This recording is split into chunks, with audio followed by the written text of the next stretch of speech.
하시는 것이거든요. 그래서 마태복음 11장에서 주님께서 너희가 무엇을 보기 위해서 광야로 나갔었느냐? 바람에 흔들리는 무엇이냐? 갈대를 보기 위해서 나갔었느냐 그랬는데 이 갈대가 뭐예요? 갈대. 갈대는 계시록에 뭐라고 나오죠? 갈대와 같은 무엇을 주었다? 지팡이를 주었다. 근데 이 갈대는 뭐냐면 사람을 청량하는 자예요. 자. 근데 그 사람을 청량하는 자로 선택하신 사람이 누구냐면 엘리야예요. 엘리야. 그래서 엘리야를 주님의 막대기로 사용해가지고 이 세상을 심판하신다라고 하는 뜻인데 바람에 흔들린다라고 하는 건 뭐냐면 엘리야가 주님의 말씀을 듣고 두려워 떤다라고 하는 의미가 거기에 들어있는 것인데 이사야서 66장인 것 같은데 거기 뭐라 했죠? 누구든지 나의 말을 듣고 벌벌 떠는 자는 내가 그 사람을 어떻게 하겠다? 권고하겠다라고 말했어요. 그래서 겨자라고 하는 뜻이 뭐예요? 겨자. 예, 겨자가 떤다. 구약 성경으로는 떤다라고 하는 뜻이고 신약 성경에서 뭐예요? 쏜다. 쏜다라고 하는 뜻이거든요. 예, 그래서 이 게네사렛 호수, 이 게네사렛 호수가 뭐냐면 검은 고를 뜻한다. 이거는 꼭 기억을 하세요. 그걸 기억하게 되면 계시록 14장에 나오는 검은 고 타는 소리가 들린다. 14만 4천인들이 시온산에 서 있다라고 하는 그 말씀과 연관지어서 생각을 하시게 되면 지금 이 마지막 때 주님께서 안식년이 지나간 다음에 게네사렛 호수에서 배 위에 타서 육지에서 약간 띄워놓고 사람들에게 가르치신다라고 하는 그 말씀을 이제 깨닫게 되는데 인자가 자기 날에 어떻다고 그랬어요? 번개가 동편에서 나서 서편까지 번쩍이는 것처럼 번쩍인다라고 하는 그 말씀이 이제 2023년도가 되면 성취가 된다라고 하는 의미가 되거든요. 누가복음 17장의 내용을 읽어보시게 되면 노아의 날들 그리고 인자의 날들이 있는데 날들이 오게 되면 어떻다고 그랬어요? 너희가 인자의 날들 중에서 하루를 보고자 하여도 볼 수 없게 되는 때가 올 것이다 라고 이렇게 말씀하셨는데 주님께서 말씀하신 이 재림 때에 인자는 누구를 가리키는 거예요? 엘리야를 가리키는 거예요. 근데 제가 지금 이 말씀드린 이 말씀이 이 마음 가운데 믿어지셔야 돼. 만약에 믿어지지 않으면은 조금 더 노력을 하셔야 돼요. 왜냐면 마가복음 9장 12절 13절이 중요한 말씀이에요. 그래서 이 마가복음 9장 12절 13절에 어떻게 되어 있어요? 인자에 대해서 기록하기를 어떻게 나와 있어요? 많은 고난과 멸시를 받을 것이다 라고 기록이 되어져 있는데 뭐라 했어요? 엘리야의 인자에 대해서 이 엘리야에 대해서 기록하기를 뭐라 했어요? 제가 지금 딱 정확하게 말씀 못 드리겠네. 마가복음. 예, 마가복음 9장 12절 13절에 12, 13. 예, 가라사대 엘리야가 과연 먼저 와서 모든 것을 회복하거니와 어찌 인자에 대해서 기록하기를 많은 고난을 받고 멸시를 당하리라 하였느냐. 그러나 내가 너에게 이르노니 엘리야가 왔으되 기록한 바와 같이 사람들이 임의로 대우하였느니라. 권지사님은 이해가 좀 되시나요? 예, 이 말씀이 무슨 뜻인가 하면 자 기록되었을 때가 여기 두 번 나오죠. 그렇죠? 이 기록되었을 때가 어느 말씀을 하는 거예요? 이사야서 53장 3절에 가면 뭐라 그랬어요? 고난과 멸시를 받게 된다는 게 예언되어 있죠. 자, 이사야서 53장의 내용은 누구를 위한 내용이에요? 예수님에 대해서 기록된 거죠. 여기 뭐라 하냐면 인자에 대해서 미리 예언되어져 있는데 인자가 걸어가는 길은 어떻다? 멸시와 고난을 받게 될 것이다 라고 예언되어져 있는데 그 예언된 그대로 사람들이 엘리야에게 어떻게 했다? 임의로 대우하였다라고 하는 그 말은 뭐냐면 엘리야도 역시 인자라고 하는 뜻을 말하는 것이거든요. 근데 주님께서 뭐라고 말했냐면 이 마지막 때가 되면 엘리야가 와서 모든 것을 회복할 것이다 라고 말했어요. 엘리야가 와서. 자, 엘리야가 온다. 또 성령 보혜사가 온다. 이게 무슨 뜻이에요? 엘리야가 와서 모든 것을 회복한다는 건 뭐예요? 회복이라는 건 언제 하는 거죠? 마가복음 3장 5절에 가면 언제 회복을 했어요? 오른손 마른 자를 사람들 가운데에 세워놓고 안식일에 그의 손을 회복하였다라고 말했는데 오른손이 뜻하는 게 뭐예요? 이사야서 30장에 가면 뭐라고 했죠? 나의 의로운 오른손으로 너를 붙들어 주겠다라고 말했어요. 자, 베냐민이 누구예요? 베냐민. 이름의 뜻이 뭐예요? 베냐민은 오른손의 아들. 자, 베냐민은요, 우리를 말해요. 우리는요, 이 지구 역사에서 가장 마지막 막내인데 베냐민이 누구의 아들이죠? 라헬.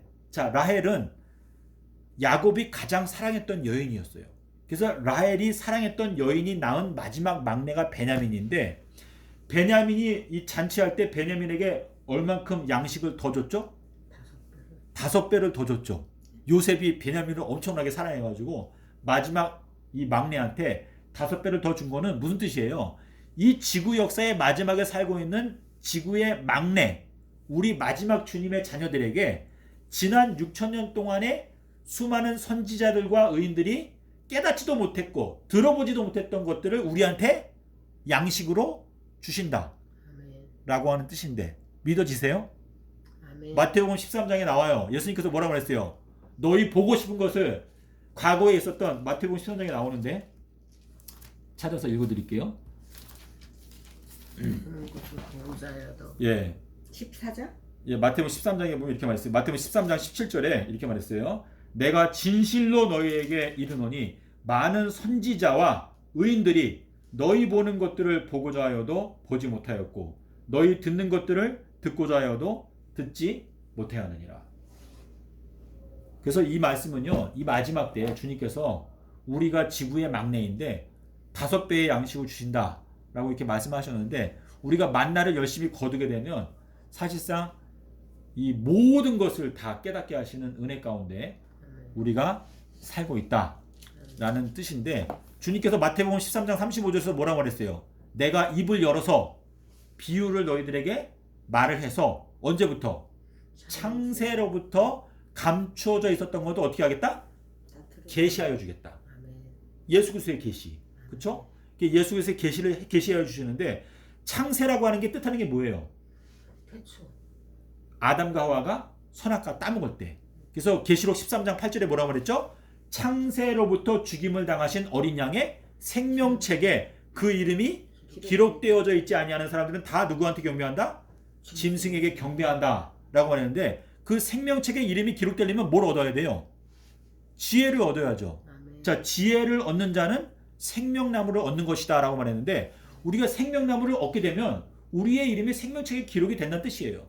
그래서 내 이름, 그 사람의 이름을 내 생명책에서 흐리지 아니한다라고 하는 건 무슨 뜻이에요? 그 사람에게 이 지혜를 주겠다. 예수님의 지혜를 주겠다 라고 하는 뜻인데 예수님께서 우리에게 주시는 지혜가 어디에 들어있습니까?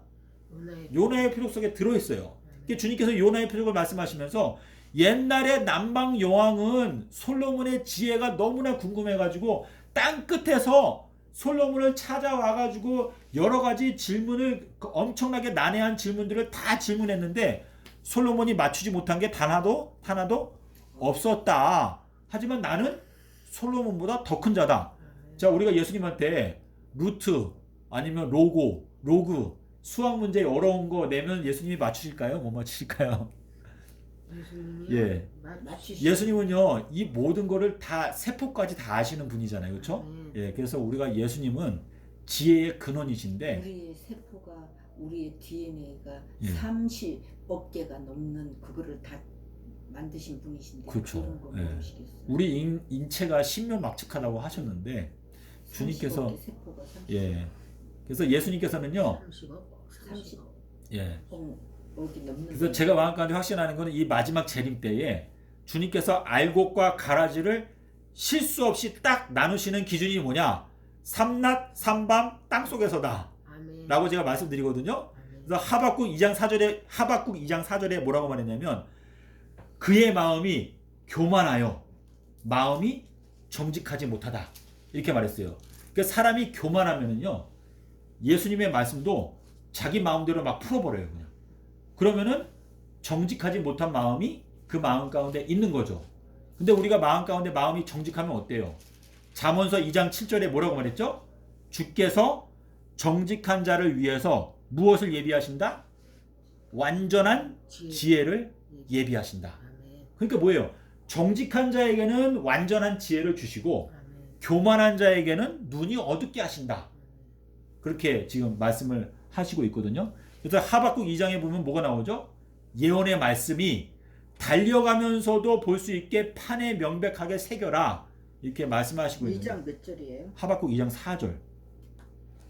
아예 여기 있네. 예. 보라 그 마음이 교만하면 예. 그 속에서 정직하지 못하나 의인은 그의 믿음으로 말미암아 예, 살리라. 예. 그래서 의인은 예수님을 믿는 믿음으로 말미암아 살고 교만한 자들은 결국은 부정직하기 때문에 말씀을 올바로 깨닫지 못할 뿐만 아니라 자기 마음대로 욕심에 이끌려서 풀게 되기 때문에 누가복음 11장 52절에서 뭐라고 그랬죠? 너희 지도자들아 너희들은 지식의 열쇠를 가져가서 하늘의 문을 닫아버리고 너희들도 들어가지 않고 들어가려고 하는 자들도 못 들어가게 막고 있다 라고 이렇게 말씀하시고 있는데 그게 뭐냐면 외식이에요. 외식, 유전, 사람의 계명.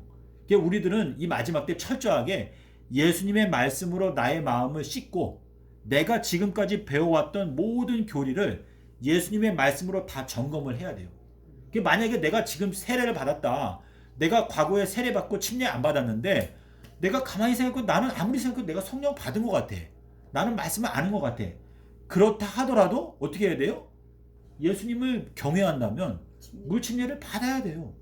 누가복음 7장 29절 30절에 보면요. 모든 백성들은 침례 요한의 침례를 받고 하나님이 의롭다라고 고백을 하였는데 백성의 서기관들과 지도자들은 침례 요한의 침례를 받지 아니하므로 하나님의 뜻을 스스로 저버렸다 그랬어요. 저버렸다. 그러니까 결국은 그들은 구원이 없다라고 하는 뜻이거든요. 그러니까 교단의 지도자들이 마음이 교만하다 보니까 예수님의 말씀을 우습게 생각하는 거예요. 그러다 보니까 멸망으로 들어간다 라고 말씀을 하시는 것이거든요. 그래서 오늘은 여기까지 하고 제가 너무 오래 말씀드렸으니까 여기서 마치겠습니다. 감사합니다.